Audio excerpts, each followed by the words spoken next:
जय हिंद साथियों। आज हम जो देखेंगे कि भारत में ज्वालामुखी व भूकंप कैसे आता है। ज्वालामुखी व भूकंप और ज्वालामुखी पूरी पृथ्वी पर कैसे आते हैं, इसका कई कारण से किन वजह से पृथ्वी पर भूकंप और ज्वालामुखी आते हैं। आप देखेंगे कि ये पृथ्वी है, पृथ्वी में कई सारे प्लेटें होती है, जिसमें से आप देखेंगे कटी हुई प्लेटें आपको दिखेंगे। कटी हुई प्लेटें में जैसे कि दो प्लेट हैं, इसको कहते हैं टेक्टोनिक प्लेट। क्या कहेंगे इसको? टेक्टोनिक प्लेट कहेंगे।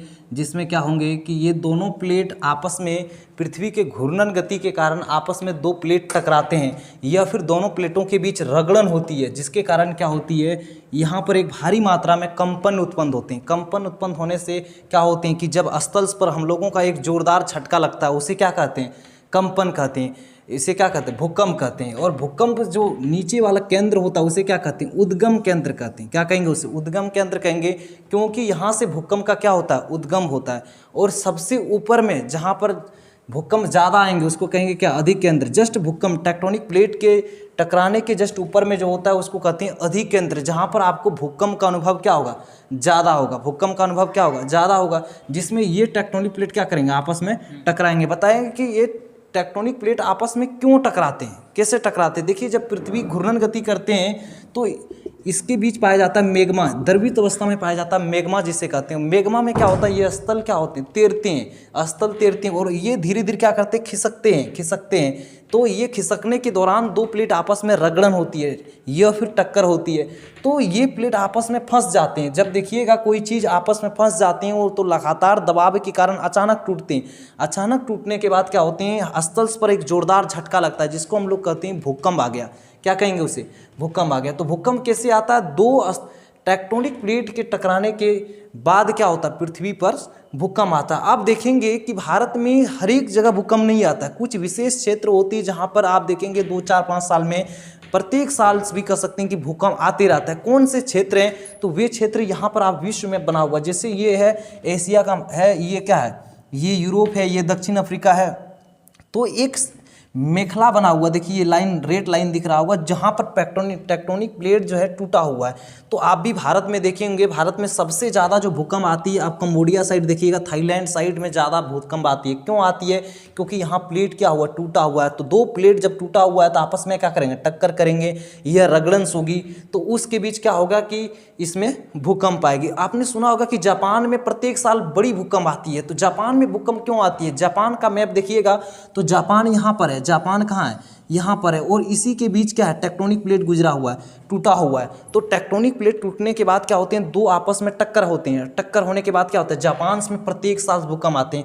तो हर एक क्षेत्र में भूकंप नहीं आते हैं। भारत के इस क्षेत्र में आपको भूकंप थोड़ा बहुत देखने को मिलता है। क्यों? क्योंकि इसके साइड में एक टेक्टोनिक प्लेट टूटा हुआ गया हुआ है, इसके कारण भारत में थोड़ा अनुभव होते हैं। आप इस साइड में देखिएगा, ये हिमालय का रीजन है, ऊपर में हिमालय है। ये हिमालय के तराई क्षेत्रों में, जैसे उत्तराखंड, जैसे हो गया उत्तर प्रदेश, बिहार के तराई क्षेत्रों में क्या होते हैं? भूकंप आते हैं। क्यों भूकंप आते हैं? क्योंकि यहाँ का टेक्टोनिक प्लेट्स क्या हुआ? टूटा हुआ है। आप पढ़े होंगे कि भारत पहले यहाँ नहीं था, भारत पहले यहाँ था, और यहाँ से खिसकते खिसकते खिसकते कहाँ आया? भारत का आया इस यूरेशियन प्लेट में। और यूरेशियन प्लेट से टक्कर के कारण क्या होता है? हिमालय पर्वत का क्या हुआ? निर्माण हुआ। हिमालय पर्वत का क्या हुआ?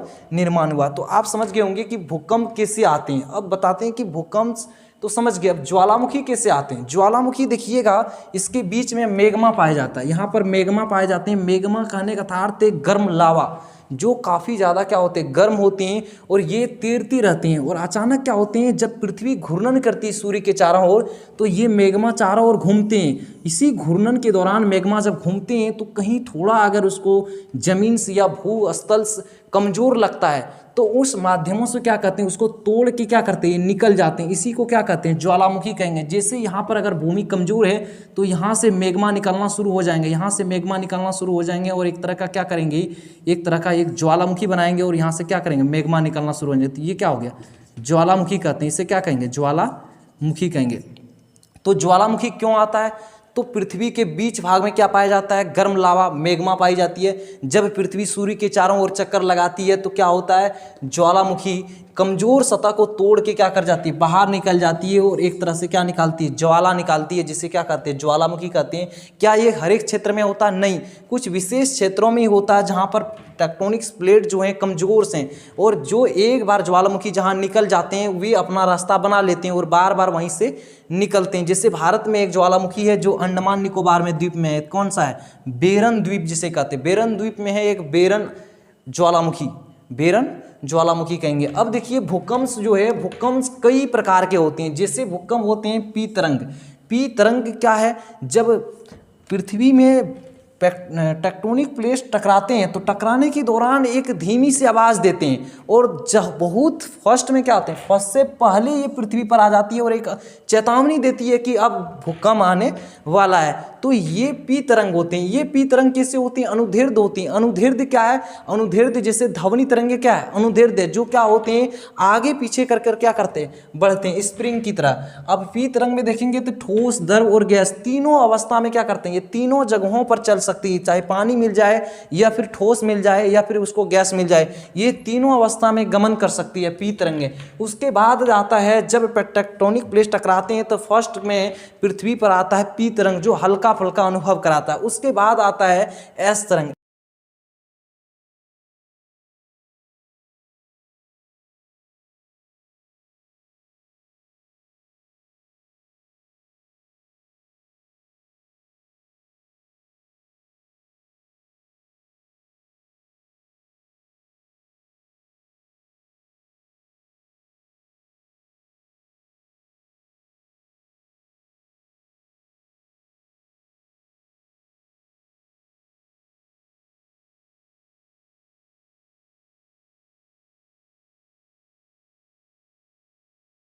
चलते हैं, ये सिर्फ कहाँ चलते हैं, धरातल पर चलते हैं। ये सबसे नुकसानदायक होते हैं। क्यों?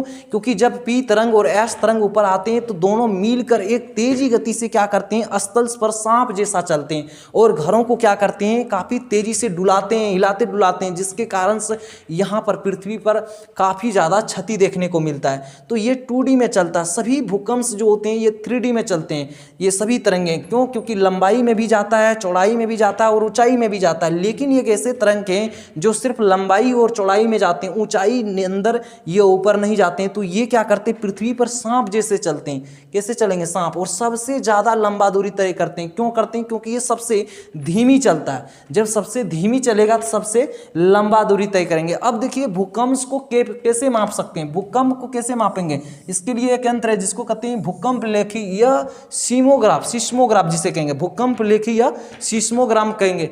क्या भूकंप की भविष्यवाणी कर सकते हैं? नहीं, भूकंप की भविष्यवाणी नहीं किया जा सकता। ये पता लगाया जा सकता है कि भूकंप किन क्षेत्रों में आएंगे।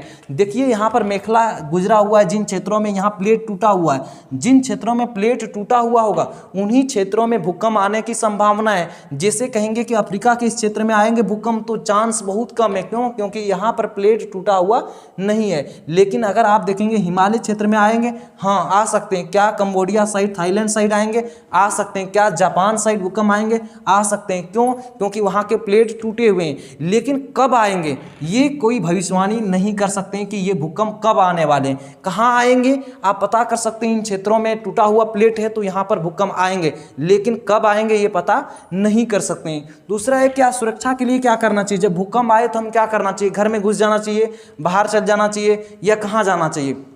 देखिए जब भी भूकंप आते हैं तो भूकंप आने के दौरान पृथ्वी को हिलाते डुलाते हैं, जिसके कारण क्या होते हैं, हमारे घर गिरने की संभावना होती है। तो सबसे उचित स्थान होता है कि आप किसी खुली मैदान में चल जाइए, जहाँ पर क्या हो, जहाँ पर आसपास में ना बिजली का खंभे हो या ना घर द्वार हो, कोई चीज़ ना हो। तो वहाँ क्या होंगे, पृथ्वी कितना भी हिलेंगे आप सुरक्षित रहेंगे। या हो सकता है कि अगर आप घर में हैं और घर में आपका मेज है, टेबल्स है, टेबल्स के नीचे चल जाइए। अगर आपका घर मिट्टी का है या फिर वॉल्स का है तो आप वहाँ मेज के नीचे जा सकते हैं या फिर चौकी के नीचे जा सकते हैं।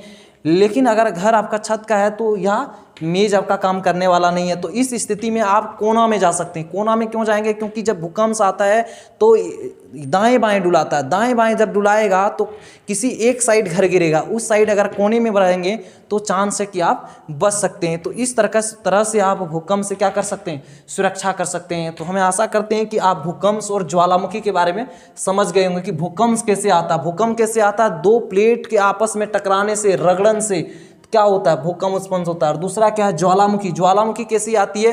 तो पृथ्वी के बीच में क्या है? मैग्मा है, और मैग्मा, पृथ्वी जब सूर्य के चारों ओर चक्कर लगाती है तो मैग्मा यहाँ तैरना शुरू करती है और एक तरह से बल लगाती है, एक तरह से पृथ्वी से बाहर निकलने के लिए बल लगाती है। और जहाँ उसको कमजोर दिखती है पृथ्वी सतह, वो तोड़ के क्या निकल जाते हैं? बाहर निकल जाते हैं। वही क्या कहलाते हैं? ज्वालामुखी कहलाते हैं। वही क्या कहलाएंगे?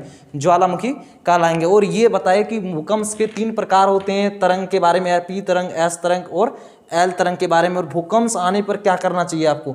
सुरक्षित किसी खुली मैदान में चले जाना चाहिए। तो ये भूकंप और ज्वालामुखी के बारे में बताए।